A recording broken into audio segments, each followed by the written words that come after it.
Hi Chetan, ఈరోజు నీకు ఇక్కడ రావడం లేట్ అయినట్టుంది. ఇంట్లో పాల ప్యాకెట్ తీసుకోవడానికి లేట్ అయింది. Today you are looking different చేతు. తీసుకెళ్ళి కొనపడానికి ఉంది. ఇదే కళ్ళు, ఇదే ముక్కు, ఇదే వచ్చింది. హాయ్ చైతు.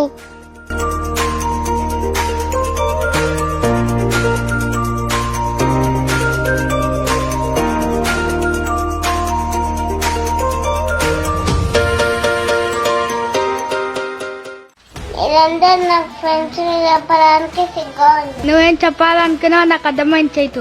ఏం అర్థమైంది? మనలో ఒక్కరికి కూడా కామన్ సెన్స్ లేదని అర్థమైంది. మీకు సమాజం పైన అవగాహన, పేరెంట్ పైన శ్రద్ధ, రెండు మిగిలినట్లు కల్పన.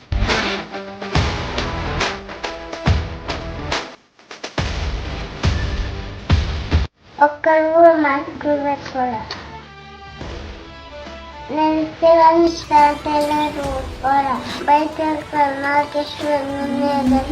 రోజుకి హైదరాబాద్ లో 1000 నుంచి 2000 వస్తున్నాయి. మన ఇండియాలో 1,00,000 కేసులు వచ్చాయి, న్యూస్ లో చూసా. సారీ చేతు, నీ ఇంటెన్షన్ నాకు అర్థమైంది. మనలో ఎవరికి కరోనా వచ్చినా మనతో పాటు మన ఇంట్లో వాళ్ళు ఇబ్బంది పడతారు, మన ఫ్రెండ్స్ ఇబ్బంది పడతారు. అంతేకాదు, మనం ఇలానే బయట తిరిగితే బయట అవన్నీ కలుస్తాము, వాళ్ళ ఫ్యామిలీస్ ఇబ్బంది పడతారు.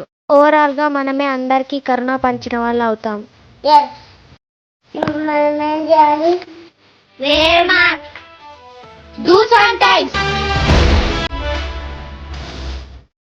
Maintain social distance.